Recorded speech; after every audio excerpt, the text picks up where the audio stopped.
So you clicked on this video because all of your friends have nice keyboards and you don't.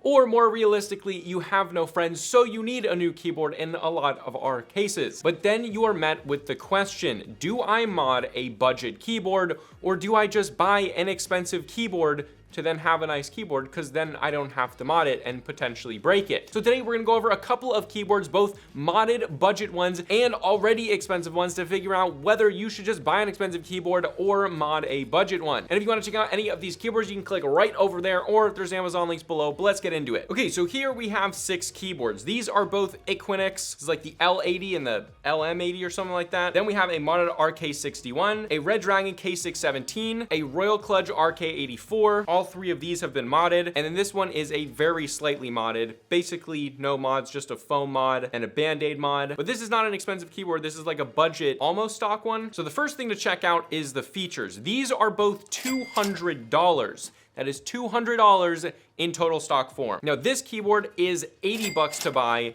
This one modded is about also 200 bucks. However, as far as connectivity in stock form, this has a 2.4 gigahertz USB dongle. So do both of these keyboards right here. This also has Bluetooth, so do both of these. And you can use this wire with a detachable USB-C, and it has 2 powered USB type A's. However, both of these only have a detachable USB-C that you can run in wired mode. So actually the Royal Kludge wins with as far as connectivity. Okay, so the major differences between these, if the money is not features and connectivity, would be the overall design. All of these, except this one right here, have custom keycaps on them. We did a bunch of mods to it.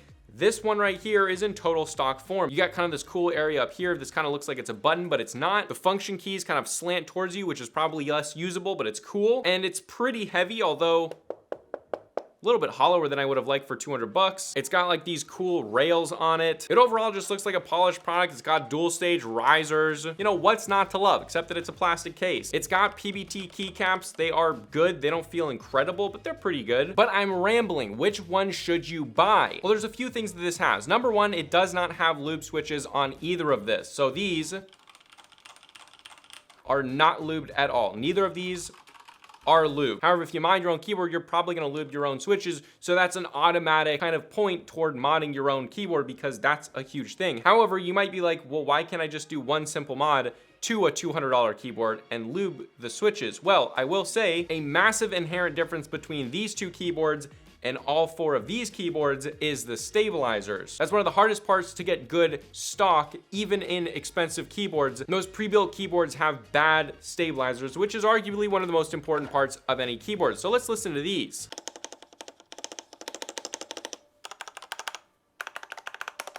Yeah, I know, they're quite good. Like, they don't sound incredible, but they're quite good. We're gonna then compare it to this keyboard. Now, obviously, the RK61 sounds better. It's been modded. However, the IQUNIX sounds really good for the price. I mean, there's no rattle at all. And the way that they do this is they use co-star stabilizers. It's basically when you take a typical stabilizer and then engineer it so that there is as little rattle as possible. And they do that by actually having the stems float. So basically what that means is if you take this spacebar off, it is going to make you aggregated as heck when you try to put that spacebar back on. So basically what I'm saying is these 2 keyboards are extremely unmod friendly. It is very hard to mod these because you're not supposed to. Now, if you like the way these look, you can go out and spend $200, but what you're going to lose is lubed switches. Now, as I said, you could take those off and lube them, but then you're gonna be spending 20 or 30 minutes trying to just put your stabilizers back on because they're co-star stabilizers. You also then lose the enjoyment of being able to mod your own keyboard, which I know a lot of you are just gonna be scared to, but it's okay. You'll do it right. It's gonna be fine. It's not as hard as it seems. Okay, so both of these are $200. This one was modded. It's a $40 keyboard, and I took the switches off, I lubed it, I put some foam inside, and I put some $40 keycaps on here. These are actually pretty nice keycaps for 40 bucks. Goodbye, Yunzai. Go check out my modding video on this one. But this one,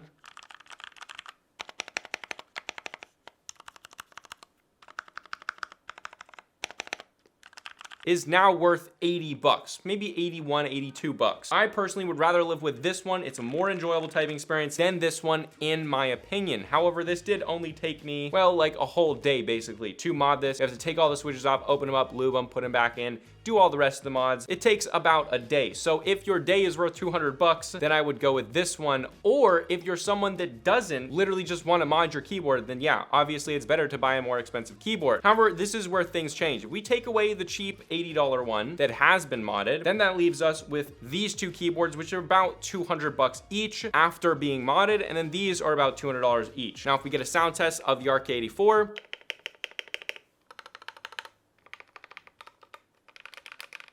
that sounds quite nice. It's poppy, it's a different sound. And then you compare it right to this.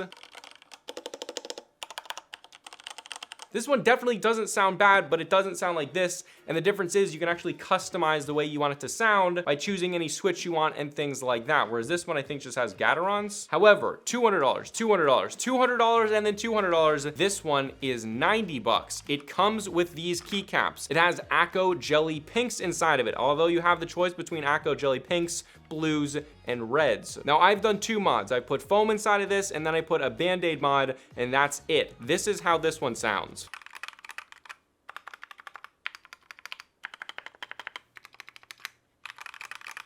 And in stock form, there is no rattle on the stabilizers, which is pretty awesome. Now, flipping this thing over, you have dual stage risers, just like these two keyboards. And as you can see there, you even have Bluetooth, and you have a 2.4 gigahertz USB dongle. So if you want to game wirelessly, you can do that. And then you have this right here. So obviously you're not paying for connectivity because this one has it, this one has it, and this is 80 bucks stock form, this is 90 bucks stock form. The difference is, and yes, these do have the same keycaps on here, this one comes stock, this one I bought. The difference is it's all dependent on you as a person. So number one, the reason this keyboard is so inexpensive is because Akko makes their own switches, they make their own keycaps, and these keycaps are actually sold separately. They're actually like a thing that a lot of people buy. That's what this keycap set is. They're about 60 bucks just for the keycaps, and then they make their own switches, which are actually really nice. So for 90 bucks, I would say this is definitely a better buy than this or this keyboard. However, if you're someone that likes the way this looks, then yeah, this is a good buy. It's 200 bucks. It's a well-made keyboard. It definitely looks cool in its own way, but if you are looking for the best value, this would be something that is an absolute better value. And if you want something to be able to personalize it more than anything else and make it sound really good, get like an RK61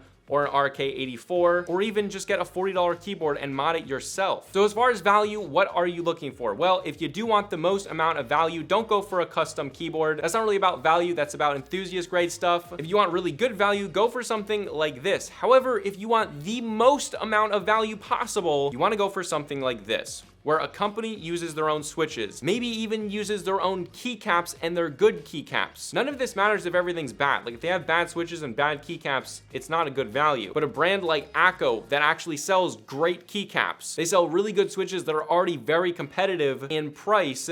If that company can make their own stuff and put it in their boards, they're gonna be able to make it and sell it to you cheaper than anyone else because they make their own stuff. That's why this is such an incredible value if, number one, and only if you like the way it looks. Because if you don't like the way it looks, you then have to take a $60 set of keycaps, throw them off, and put another set of keycaps on. However, I personally love the way this looks. And you don't really need to do anything to this. You don't really need to do anything to these.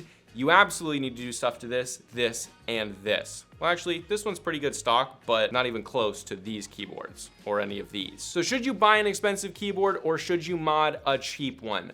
I would say 9 times out of 10, buy neither. Buy the middle ground. Buy the thing that's really good stock that you can upgrade just a little bit, and you do that by looking for the most amount of value, which is tough. But yeah, a lot of you guys were asking me this, and it's a pretty simple question. It's all tailored around what you want. If I was going to buy a singular keyboard, it would be this keyboard, even though I just talked a lot about that, because if I was only gonna own a single keyboard, I would want those function keys. The RK84 is 80 bucks. It's got a ton of different connectivity, so if I need to travel with it, I can. If I want to plug it in via USB-C, I can do that. It's a solid, strong case. It's fully hot swappable, and I know that I can mod it really easily. It has this cool skirt around it so I can paint that in the future and change up the way it looks really, really easily. So for me, being able to customize something easily and quickly and also being able to travel with it or use it really however I want is really important to me. But what might be really important to you is not spending a ton of time on a keyboard, but just having it look really cool. And that's what this one would be. If you don't want to spend no time on a keyboard and have it look really, really cool,